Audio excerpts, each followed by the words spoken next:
semuanya ini musibah bukan khusus sama kita, tapi semua umat Islam musibah. Karena meninggalnya orang alim itu adalah zulmah fiddin.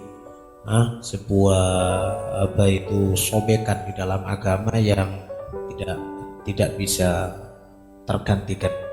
Bahkan disebutkan la mautu qabilah aisar min mauti alim. Matinya satu qabilah itu satu suku penuh, satu marga full habis semuanya. Itu lebih ringan daripada matinya satu orang alim. Matinya satu orang. Maka supaya kita pahamin gimana meninggalnya orang alim itu adalah musibah besar, ya. Dan bagi kami khususnya, mungkin yang pernah menjadi muridnya beliau adalah memang betul-betul jujur musibah-musibah yang luar biasa. Tidak terbayangkan sama kita. Jadi ya kita terima kasihlah sama antum semuanya yang hadir. Mudah-mudahan insya Allah betul-betul pahala takziah ada. Kita tidak mengatakan kita keluarganya beliau, enggak. Tadi saya sampaikan semuanya itu menjadi ahlul musibah. Karena kita semuanya cinta ilmu, kita semuanya cinta ulama, maka semuanya juga adalah ahlul musibah. Tapi supaya difahamkan ya ikhwan, kalau gimana kawan itu sebenarnya, hakikat kawan itu bukan yang ngajak makan di warung, di restoran. Bukan kawan itu ya ngajak kesana kemari. Kawan itu adalah yang sedih dengan kesedihanmu, yang senang dengan senangmu. Man yafrah bi farahik wa yahzan bi huznik. Kalau ada kawan, kalau sedih engkau sedih, itu maka itu kawan. Kalau dia susah engkau susah, itu berarti kau kawan sama dia. Tapi kalau umpamanya nggak nganggep sama sekali musibah yang dialaminya, maka ya ikhwan, wallah. Tolong nanti yang semuanya yang hadir ini, kalau umpamanya jumpa saya kemudian saya nggak kenal Anda, atau umpamanya Anda minta sesuatu sama saya kemudian saya abaikan, Anda bilang sama saya Ustadz yang hadir takziahnya Habib Masyhur. Antum bilang kayak gitu, antum ingatkan, itu tanggung jawab saya itu ya. Karena jujur beliau itu lebih dari orang tua buat kita. Kita mawakif luar biasa sama beliau. Jadi seorang alim yang luar biasa kayak gitu, seorang yang soleh luar biasa kayak gitu, gak nganggep dirinya sama sekali itu kayak orang alim. Bahkan mohon maaf, saat Syekh Said Romdon Al-Buti datang ke Hadramut, beliau itu megang sandalnya Syekh Said Romdon Buti. Beliau mufti tarim, tapi beliau megang sandalnya. Jadi luar biasa. Dan memang subhanallah, bahkan gak pernah tadi disampaikan, beliau gak pernah nyalahin orang, gak pernah kemudian bicarain orang segala macam. Bahkan ketika khatam di Masjid Al-Muhdar ditiadakan karena adanya COVID ini, beliau itu membawai banyak masjid di Kota Tarim. Masjid-masjid besar, semua urusan tertib, urusannya beliau yang megang. Itu beliau bukan kok kemudian nyalahin pemerintah, enggak. Beliau bilang ini bukan salah pemerintah, tapi salah diriku sendiri. Aku kurang sedik sama Allah Subhanahu wa Ta'ala. Sampai beliau kemudian bahkan informasi terakhir kalau sholat Id itu biasanya di Jabana. Jabana itu adalah tempat yang lapang di dekat Zambal, di tengah Kota Tarim. Itu dilarang sama pemerintah. Maka kemudian dibuatlah di Darul Mustafa. Dibuat di Darul Mustafa, Habib Masyhur yang jadi imam. Habib Masyhur jadi imam di rakaat pertama, sujud pertama beliau nggak bisa bangkit lagi. Beliau nggak bisa bangkit. Sehingga adiknya beliau Habib Salim yang kemudian membatalkan sholat, kemudian membangkitkan beliau. Itu Habib Umar setelah itu selalu melihat Habib Masyhur dengan nangis. Setiap saat nangis. Seakan-akan sudah ngerti, ada firasat. Dan Habib Masyhur ini bukan sekedar abang, guru, dan juga ayah. Dan beliau memang ayah rodoknya Habib Umar. Jadi Habib Umar itu pernah menyusu kepada istri Habib Masyhur. maka beliau adalah putra Rodok.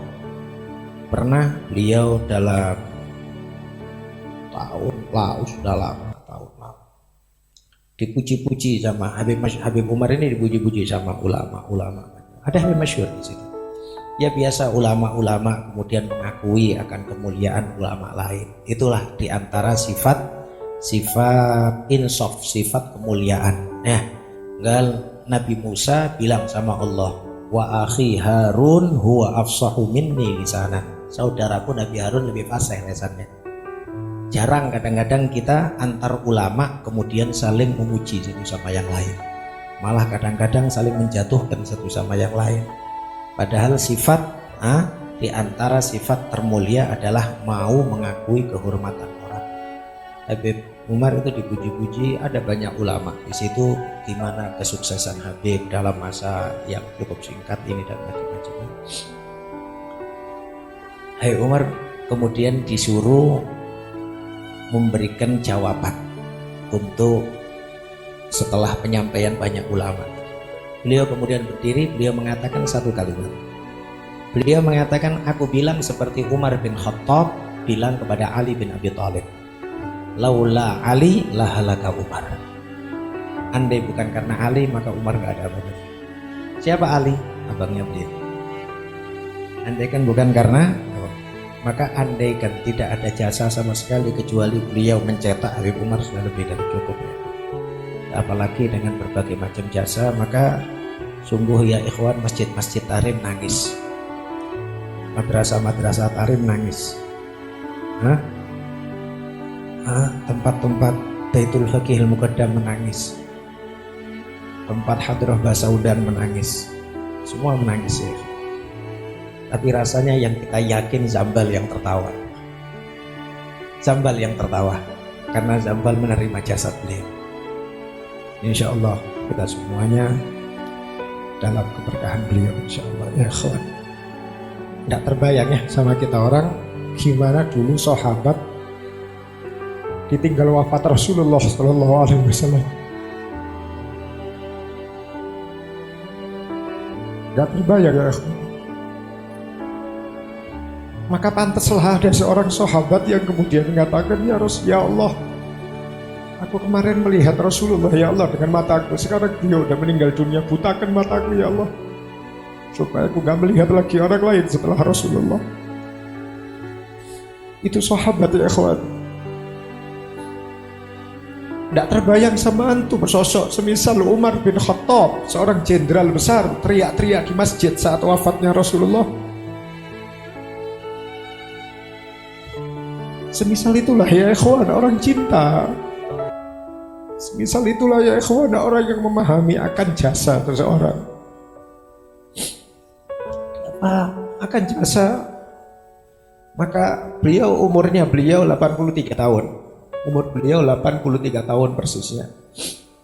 Namun semisal tadi yang dikatakan tidak ada sama sekali rasa malas, rasa apa. Kesungguhan beliau adalah andai beliau hidup di zamannya Imam Ghazali maka beliau akan disebut di dalam sejarah ya. Andai beliau hidup di zaman orang-orang salaf soleh terdahulu akan disebut di dalam sejarah nama beliau. Kesungguhannya luar biasa. Ini bukan la nuzaki ahadan indallah, kita nggak muji-muji orang ya ikhwan. Tapi sungguh ya ikhwan, sebanyak apapun pujian kita kepada beliau, dan mungkin insya Allah besok tahlil kedua saya akan ceritakan banyak mawakif yang bisa kita dapetin dari beliau. Bahkan dulu kita pernah di bulan Ramadan ada daras-darasnya itu biasanya pagi diundur sama beliau ba'da duhur darasnya itu daras fikih Zubat. Ingat kita waktu dulu kita berada di Masjid Taqwa dengan rumahnya Habib Masyhur lebih kurang berapa 3 kiloan 3 kilo lebih mungkin kira-kira dari rumah Habib Masyhur. Biasanya kita dijemput, kemudian karena tidak ada mobil kemudian dikabarkan kalau ngaji libur, kita tidurlah semua. Subhanallah jam 2 siang panas terik, panas matahari luar biasa. Habib Masyhur dengan umurnya beliau yang pada saat itu mungkin umurnya beliau pada saat itu 65an kira-kira, jalan kaki dari rumahnya beliau panas-panas sampai ke tempat kita. Dia sambil ngos-ngosan dia bilang, maaf ya aku terlambat, maaf ya aku terlambat.